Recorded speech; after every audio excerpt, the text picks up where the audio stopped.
Hello students. या आधीच्या व्हिडिओमध्ये आपण मिसेस ॲडीज यांच्याविषयी माहिती पाहिली. त्याचबरोबर मिसेस ॲडीज यांच्या घरी पीटर क्राउच हा धावत धावत आला होता आणि मिसेस ॲडीज यांनी त्याला घरामध्ये ठेवलेलं होतं. त्याचं कारणही तशा प्रकारचं होतं की त्याने कोणाचा तरी खून केला होता आणि लोक त्याच्या पाठीमागे लागले होते त्याला पकडण्यासाठी. आणि ती महिला जी होती 40-42 वर्षाची होती, परंतु त्या ठिकाणी शेतीमध्ये काम करावं लागल्यामुळे ती महिला वयोवृद्ध वाटत होती. बघा विद्यार्थी मित्रांनो, या ठिकाणी तिने पीटर क्राउचला विचारलं, मी तुझ्यासाठी काय करू शकते? पीटर क्राउच या ठिकाणी विनंती करत असतो, कृपया करून मला घरामध्ये ठेवा. Let us here page number 45. What do you want to me to do for you, Peter Crouch? She said a little sorely. आणि मी पीटर क्राउच, तुला असं काय वाटतं की मी तुझ्यासाठी काय करावं म्हणून? So he said, let me stay here a bit. Is there nowhere you can put till they gone? आणि म्हणून कृपा करून माझी विनंती आहे, ते जोपर्यंत जाणार नाही तिथून माझ्या पाठीमागे लागलेले लोक, तोपर्यंत मला तुम्ही याच ठिकाणी ठेवा. Who are they? कोण होते ते? द कीपर्स, जे माझ्या पाठीमागे लागलेले होते, जे रक्षक होते, त्या रक्षकांपैकी एक जणाला मी मारलेलं होतं आणि म्हणून ते माझ्या पाठीमागे लागलेले आहेत. So you have a quarrel with the keepers, आणि तू कदाचित भांडण केलेलं असावं त्यांच्यासोबत. तो म्हणतो, yes, I was Don Sinderwood saying if I could pick up anything that the keeper found me, there were 4-1, so I used a gun. आणि विशेष म्हणजे मी त्या जंगलामध्ये सिंडरवूड जे काही जंगल होते तिथून मी काहीतरी उचलणार होतो, घेणार होतो. एवढ्यामध्ये 4 रक्षक माझ्या पाठीमागे लागले आणि ते 4 होते, म्हणून मी माझी गन वापरली आणि अशा पद्धतीने मी त्यांच्यावरती वार केला. Then I ran for it. They are after me and they can't be far off now. आणि म्हणून ते माझ्या पाठीमागे लागलेत, कदाचित ते जवळच असावेत. Mrs Addies did not speak for a moment. Crouch look at her beseechingly. आणि म्हणून मिसेस ॲडीजला त्याने एवढी विनंती केली, फार रिक्वेस्ट केली, कृपया करून मला तुम्ही या ठिकाणाहून जाऊ देऊ नका, मला लपून ठेवा. आणि म्हणून अशी विनंती केल्याच्या नंतर मिसेस ॲडीज ज्या काही, you might to do this is Tom sex, he said. आणि तो परत म्हणत असतो, कृपया करून तुमचा जो टॉम आहे मुलगा, कारण मिसेस ॲडीजचा मुलगा हा टॉम असतो, आणि म्हणून त्या टॉमसाठी तरी मला ठेवा. या ठिकाणी you haven't been over good friend Tom snapped Mrs Addies. Mrs ॲडीजने सांगितलं, तुझी तरी कुठं मैत्री माझ्या टॉमसोबत. But Tom has been a very good friend to me. He would want to stand by me tonight. आणि नाही, तो माझा चांगला मित्र आहे, म्हणून मला एवढे रात्रभर तरी त्याच्यासोबत मी राहतो आणि जेणेकरून माझा प्राण वाचेल. Well, I won't say he wouldn't, for Tom's always better of you than you deserve. Maybe you can say stay still he come home tonight, then we can hear what he says about it. आणि ठीक आहे, परंतु मला असं वाटत नाही की तू त्याचा फार जवळचा मित्र आहेस म्हणून तू त्याचं नाव घेतोस. त्याच्यासमोर जाण्याची तुझी लायकीही नाही. परंतु ठीक आहे, तरीसुद्धा तो जेव्हा संध्याकाळी येईल त्यावेळेस त्याच्यासोबत तू थोडा वेळ राहा आणि तिथून लवकरात लवकर माझ्या घरून निघून जा. He will be up work of our at and coast will be clear, then I can get away out of the country. आणि कृपा करून माझी विनंती आहे, तो आता लवकरच येईल आणि आल्याच्यानंतर मी त्याच्यासोबत चर्चा करेन आणि मी देश सोडूनसुद्धा जाईन. व्हेअर विल यू गो?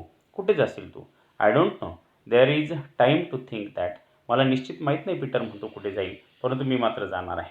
पण इथं राहण्यात काही फायदा नाही, कारण इथे राहिलो तर माझा मृत्यू अटळ आहे. Well, you can think it of here, she said dryly. Open the door which led from the kitchen into the small shed and back to the cottage, and there they will never guess you are there, especially if I tell them I haven't seen tonight. आणि म्हणून त्यानं त्याला लपून ठेवलं. त्या महिलेनं किचनच्या पाठीमागे एक छोटंसं कॉटेज होतं, त्या कॉटेजमध्ये त्याला लपून ठेवलं. आणि कदाचित ते तुझ्या पाठीमागे जे येणारे लोक आहेत त्यांना अंदाजही येणार नाही की तू या ठिकाणी आहेस म्हणून. आणि मी आलेच तर मी सांगेल की मी कुणालाही आज रात्री संध्याकाळी पाहिलेलं नाही आहे. You are a good woman Mrs Addies. I know I am not worth of standing by me, but maybe I would have been different. I would a mother like Tom's. आणि definitely तो Mrs ॲडीजला म्हणतो, तुम्ही खूप छान आहात. कदाचित तुमच्यासारखी माझी जर आई असती तर डेफिनेटली मी सुद्धा तुमच्यासारखाच, त्या तुमच्या मुलासारखाच झालो असतो, टॉमसारखा. She didn't speak but shut the door and he was darkness save for the small ray of light and that came through one of the cracks. आणि या ठिकाणी तिनं काहीही बोलली नाही. उलट ते दार लावून घेतलं आणि छोटासा झरोका ठेवला, जेणेकरून त्या झरोक्यामधनं त्याला बाहेरचं दिसावं, परंतु बाहेरच्या माणसांना आतलं काहीही दिसू नये. By this light he could see he moving to and fro preparing Tom's supper. संध्याकाळचं जेवण तयार करण्यासाठी इकडून तिकडे टॉमची आई फिरत होती हे त्याला दिसत होतं. टू अँड फ्रो म्हणजे इकडून तिकडे जाणे. आणि and another hour Tom would be home from the just the lunch farm and where he worked every day. आणि तो ज्या ठिकाणी शेतामध्ये आयर्न लॉनच्या शेतामध्ये जात होता कामाला, तो संध्याकाळी घरी परत येईल आणि आल्याच्या नंतर त्याच्यासोबत जेवण कर. Peter Cross trusted Tom to help him. For they had been friends. They went together to the national school at Lumberhurst, and since then the friendship had not been broken by their very difficult characters and careers. आणि त्याला निश्चित खात्री होती की मला Tom हा मदत करेल, कारण आम्ही दोघेजण एका शाळेमध्ये नॅशनल स्कूलमध्ये होतो. आणि परंतु काही दिवसानंतर मात्र त्याचं चरित्र वेगळं होतं, त्याचं काम वेगळं होतं, माझं काम वेगळं होतं. आम्ही दोघे इकडे आपापल्या कामाला लागलेलो होतो. Peter Crouch handled down put upon the sack that filled the corner of the shed. आणि ज्या सेड होता त्या सेडच्या कॉर्नरमध्ये तो एका कोपऱ्यामध्ये हडल डाऊन मीन्स कोपऱ्यात बसणे. A delicious smell of the cooking began to come through the kitchen, and he hoped Mrs. Addis would not deny him a share of the supper when Tom came home, for he was hungry and he had a long way to go. आणि या ठिकाणी किचनमध्ये तोपर्यंत Mrs Andes अतिशय tasty अशा प्रकारचं, delicious अशा प्रकारचं, चविष्ट अशा प्रकारचं स्वयंपाक करत असतात. त्याला असं वाटलं मिसेस ॲडीज आपल्याला आधीच देतील, परंतु मिसेस ॲडीजने सांगितलं, डिनाय, नकार दिला, जेव्हा माझा मुलगा घरी येईल त्यावेळेस तुला मी जेवायला देईल. आणि तो सुद्धा खूप भुकेलेला असतो. Then he had fallen into the kind of helpless doze when he was roused by the sound of footsteps on the road. आणि तो थोडा वेळ डुलकी द्यावी म्हणून, डोज मीन्स डुलकी देणे, झोपता असतो, परंतु थोड्या वेळानंतर तो जागा होतो, उठतो. राऊज मीन्स उठणे. कोणाचा तरी पाय आपटण्याचा आवाज त्या घराच्या जवळपास येतो आणि त्याला एवढी भीती वाटते, कदाचित मला पकडणारे लोक या ठिकाणी आलेले असावेत. For a moment his poor heart nearly choked him with its beating. They were the keepers, and they had guessed where he was. Mrs. Addis, his old friend's mother. कदाचित त्या कीपर्सला, रक्षकांना वाटलं की मिसेस ॲडीजच्या घरी तो आलेला असावा, कारण मिसेस ॲडीजचा जो मुलगा टॉम होता तो पीटर क्रॉसचा मित्र होता. He had been a fool to come to the cottage. आणि तो मूर्ख याच ठिकाणी आला असावा.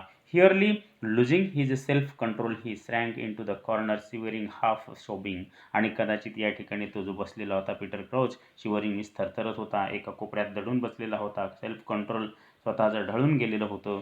And but the footstep went away the next minute. Mrs Addies stuck her head in to the shed. आणि मिसेस ॲडीजनं मात्र इथं सांगितलं कोणीही नाही. आणि अशा वेळेला मिसेस ॲडीजनं दार उघडलं आणि ते मात्र तिथून पुढे माणसं निघून गेली होती. त्यांच्या पावलांचा आवाज पुढे पुढे जाण्याचा आलेला होता आणि त्याने सुटकेचा श्वास सोडला.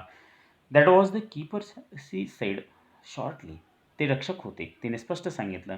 I saw them go by and they had lantern. त्यांच्याकडे कंदील होता. Maybe it would be the better if you slipped out on and went towards the Cansey run.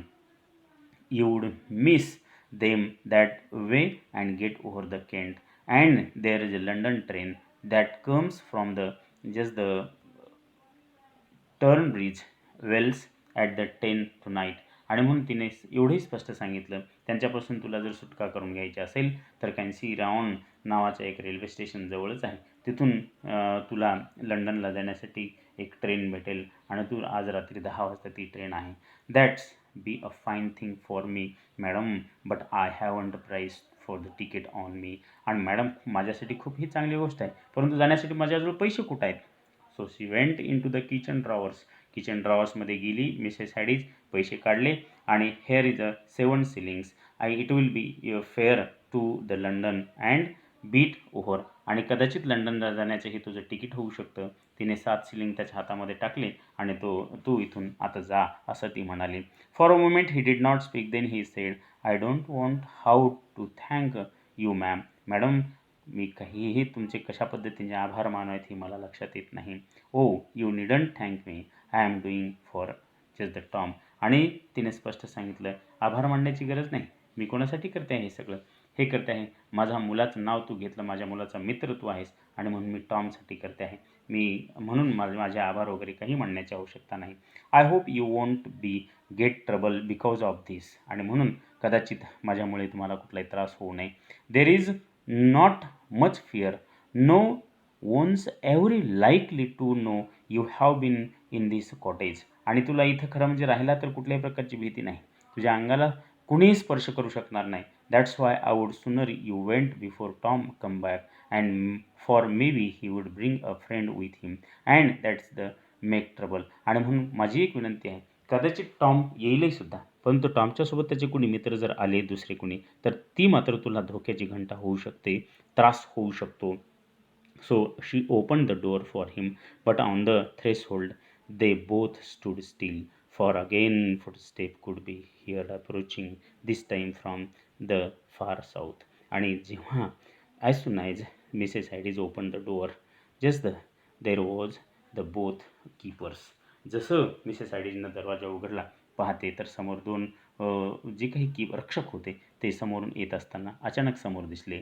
May be it's Tom, said Mrs Haddies. Mrs हॅडीजने सांगितलं की कदाचित Tom असेल, घाबरू नकोस. There is more than one man there and I can hear voices.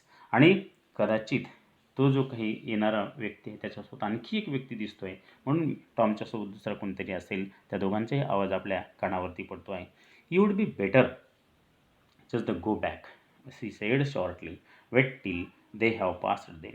आणि म्हणून तू जिथं आधी लपून बसला होतास त्या ठिकाणी तुझा कदाचित हे तुझ्या फायद्याचं ठरू शकतं आणि म्हणून तू इथे थांबू नकोस, असं म्हणून मिसेस हॅडीजने त्याला घरामध्ये जिथे आधी पाठीमागे लपून बसला होता ते त्या साईडला त्याला पाठवून दिलेलं आहे. आणि जेव्हा त्याला सांगितलं, जेव्हा ते निघून जातील त्यावेळेस तू बाहेर ये. With unwilling strides he went back in to the little dusty side in which he had came to hate and she locked the door upon. Unwilling surge, त्याला खरं म्हणजे इच्छा नव्हती जाण्याची, नाखुश होता तो पुन्हा परत जाण्यासाठी, कारण त्याला असं वाटत होतं आपण इथून निघून जाऊ आता. आणि त्या शेडमध्ये तो पुन्हा जाऊन लपला. अतिशय वाईट स्वतःला वाटत होतं, स्वतःला लॉकअप करून घेतलं आणि त्या दरवाजा बंद करून घेतला आणि मिसेस ॲडीज समोर आलेल्या माणसाला ते स्पष्टीकरण देत होत्या. बघा विद्यार्थी मित्रांनो, कोण आलेलं होतं समोर आणि नेमका कोणाचा खून केलेला होता पीटर क्राउचने आणि मिसेस ॲडीजने कोणत्या हेतूने त्याला मदत केलेली होती. मिसेस ॲडीजवरती नेमकी कुठल्या प्रकारचं संकट येऊन कोसळलेलं होतं, हे गोष्टीच्या दुसऱ्या या पार्टमध्ये आपण या ठिकाणी पाहणार आहोत. अशा प्रकारचे 11वी 10वी आणि 12वीच्या नोट्सवरचे व्हिडिओ पाहण्यासाठी विद्यार्थी मित्रांनो, कागणे सरांचे इंग्लिश गुरुजी हे चॅनल जे काही सबस्क्राईब करायला विसरू नका, जेणेकरून तुम्हाला अद्यापचे सर्वच्या सर्व व्हिडिओ पाहायला मिळतील.